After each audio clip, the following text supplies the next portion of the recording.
It is no coincidence that you are here today. You are seeking the riches promised to you. Wealth starts with attitude. Make passionate intentions. Act as if you already are. Be grateful for the money you have. Learn about money. Become great at getting what you want by manifesting. Today's lecture is from Neville Goddard, and he explains how to manifest a love interest and how the process works in less than 10 minutes. Enjoy. So you try it tonight. Try it with anything in this world. The unmarried, if you desire to be married, what symbol in the world would imply that you are married? A little band in this Western world, a little band around this finger. Not around any other finger, around this finger. It doesn't have to be the biggest aspidastra in the world. Just a plain little gold ring. If you wore it there, it would imply you're married. Sleep tonight as though you wore one. Don't put your physical thumb on it. Put your imaginary thumb on it and feel it in your imagination. You can do it. Feel a ball. Can you feel it? Then feel a piece of silk. Feel this, one after the other. Can you discriminate between all these different sensations? If you can discriminate between this and a tennis ball and a baseball, a piece of silk, then you can't discriminate between nothings. They must exist, though unseen by your eyes, they still must exist. So if I can discriminate between these unseen objects, these objects, though unseen, must be real. Well, now take that and put it there. But feel when you wear it that you are proud of the one who put it there. You don't have to see what he looks like. When it's put there, you'll be proud of his name, to bear it, and you'll be proud of him. Just put it there. You know why I know that? My wife did it. She did it. Actually, she did it. One day she was in the presence of a so-called sensitive. And this one said to her, "Why did you take off your wedding ring?" She said, "I am not married." "Oh," she said, "don't fool me. You took off your wedding ring." She said, "But I'm not married." She said, "I'll even tell you his name." And she started off with never. She didn't quite get it, but she was coming very, very close to it. She was actually sensing what my wife in consciousness was feeling. When I first met her, I wanted her the very first day I knew her. I wanted to marry her. But I was entangled. Was I entangled? But by this law, I disentangled myself. Without hurting anyone, I disengaged myself from all these complexities so that I could actually legitimately say, "Will you marry me?"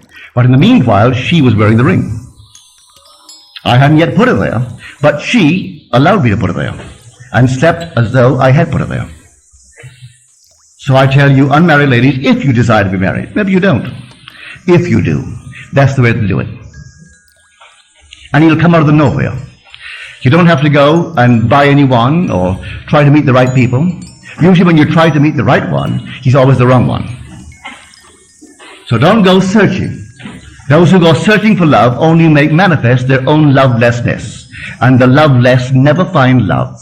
Only the loving find love, and they never have to seek for it. So you fall in love, you don't have to seek for it. You draw them. They come to you. So here, this is the power of which I speak. The power of the universe, the power that created and sustains the universe, is resident in you as your own wonderful human imagination. That's God. Don't forget it.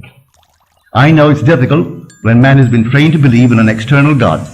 And he goes to church and gets on his knees and he prays to an external God. And he goes home at night, maybe he does say his prayers, and he gets down on his knees and he prays to an external God. All right, maybe that's a nice thing for someone to do. But I tell you, he isn't out there at all. You won't be criticized for it, but he is within you. Very personal, may I tell you. He is very, very personal. And within you. When you're told in Scripture, of the rock that begot us, we are unmindful. And that seems to be all a figure of speech on how true that thing is. One night, sitting in the silence, rather it was an afternoon, I was thinking of nothing in particular, and suddenly before my eyes came this quartz, an enormous quartz. As I looked at it, it fragmented itself, broke into numberless little pieces, and then it reassembled itself as it reassembled itself, it was not into a quartz, but into a man, seated in the lotus posture.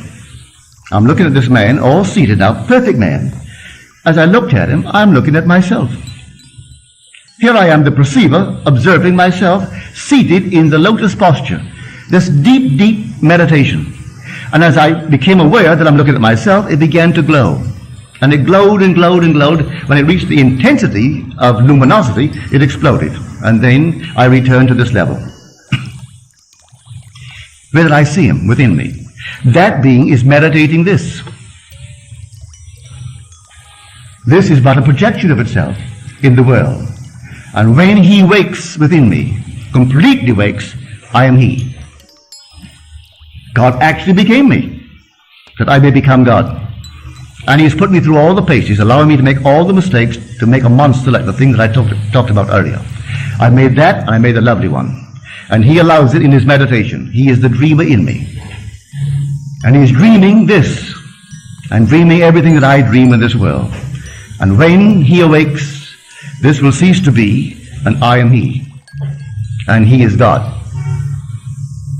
So I tell you, go out and try it. Begin tonight. I make you this promise, if you try it faithfully, you will not fail.